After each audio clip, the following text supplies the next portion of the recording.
I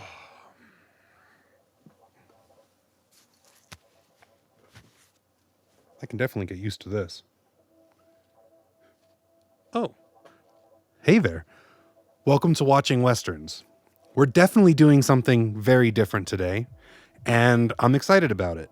We're doing a movie called The Forgotten Pistolero.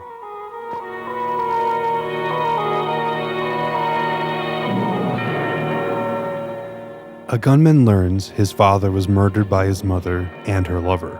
His childhood friend informs him, while his sister is controlled by their murderous mom. He and his friend confront the mother and settle the score. About a month ago, I happened to read my very first Greek tragedy. I was at a used bookstore and I picked it up and I was like, I've never read something like this, so I'm going to check it out. And it was Aeschylus's The Orestes trilogy. It's the only surviving Greek trilogy from, the Hellenistic age. And I'm reading it and I'm like, wow, this is really great. Obviously, what movies have adapted this story? Because surely it has to have been adapted in like 2,500 years, right? Like, has to have happened. And turns out I was right. So the tragedy that I read is based off of the ancient Greek legend of the Oresteia, and it's a love story and a revenge story, and it's got all of that great dramatic things that you look for.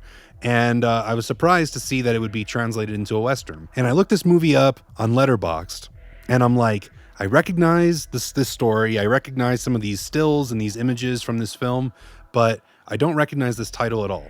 Well, it turns out the American title is The Gunman of Ave Maria, which is a movie I have seen. I've seen it once, I believe, but I know the music super well. It's like the epitome of spaghetti Western music, and I use it to open up my live sets or in between somewhere if I'm playing a long set, and it sounds like this.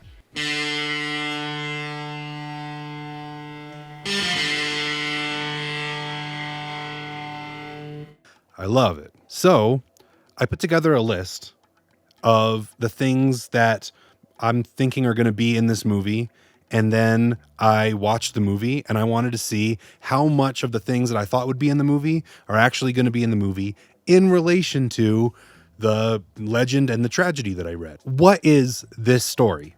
Well, the tragedy that I read is based off of the Greek legend, the Oresteia.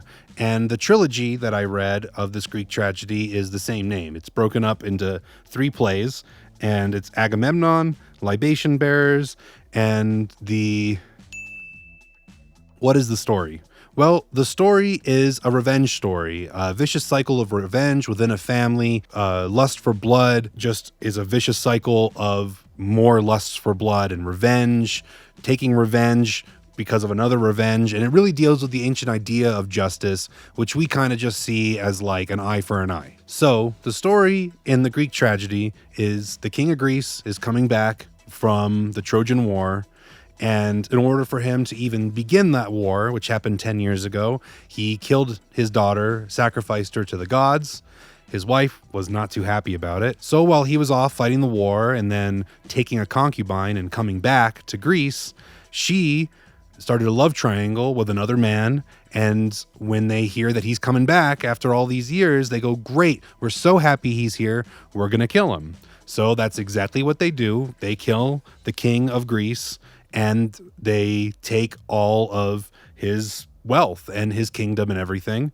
And so off the bat, this movie has to kind of take place after a war, and there has to be like a betrayal from the wife and like, cheating on her husband, and they're going to kill the husband. So off the bat, that has to happen. The second thing is the son has to come back, discover that his father is dead, and then take revenge. And unfortunately, or fortunately, depending on how you want to look at it, has to kill his mother. So he murders the mom, and then he's judged by the goddess Athena if he is worthy of being acquitted of his crime of killing his mother to take revenge for her killing the father. The third play goes into something more about like philosophical, about like justice and like things like that. And none of that really is reflected in the Western, so we really won't talk about it. So how does this Western stack up? Well, one thing I've got to say, and I wrote it down, this is the most Mexican movie played by Italians that I've ever seen. What do I mean by that? This movie takes place in Mexico after a Mexican war in which the general is brutally murdered by his wife and part of a love triangle, and the son escapes by the nanny and is freed, and the story begins. It's definitely not a Western with cowboys at all. I don't think there's a white guy in the entire film.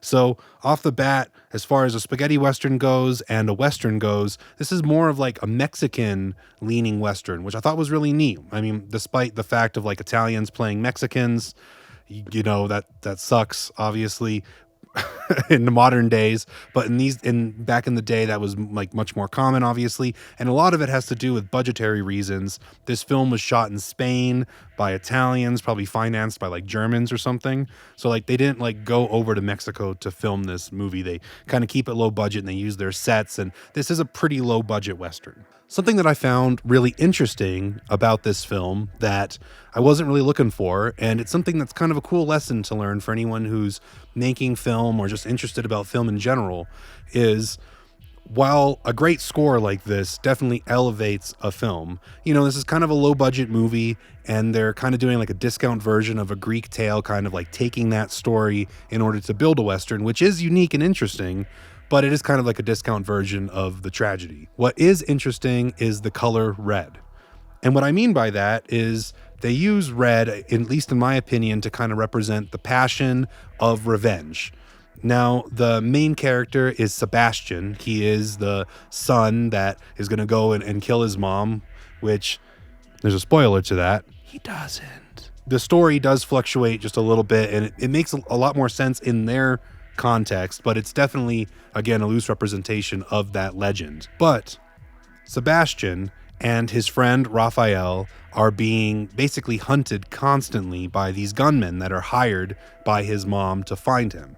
And they're wearing red. There's just like red throughout the entire story. And it's a story about revenge and like love and family and passion and all of that stuff. So I think red is very, very intentional in that, besides it looking very purdy in color. This has all of the tropes and things you would expect from a traditional Western, very different than the previous Western that a lot of people would argue isn't really a Western, and you can check that video out and let me know what you think. This film kind of has all the gunmen and shootouts and horses and fights and all of that stuff. It's just that it takes place in Mexico, in Oaxaca.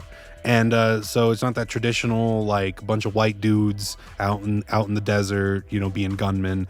It's still very much related to Westerns, and it's a unique take on what you would normally expect from a spaghetti Western, especially. I definitely recommend it. I definitely recommend watching it. You can look it up on YouTube. There's lots of free versions of it. I'll link one in the description just so you can watch it and check it out. And let me know what you think.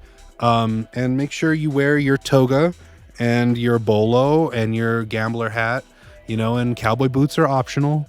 But yeah, that is the Forgotten Pistolero, aka the Gunman of Ave Maria, aka the transition or opening song that I use to get people hyped up about me about to play. I'll end with just like kind of showing you what I do with that song and kind of how it works in my set. Stay tuned for the next Watching Westerns. We'll keep it interesting. We'll definitely maybe not keep it so Greek and Italian next time, but we'll see. Take care.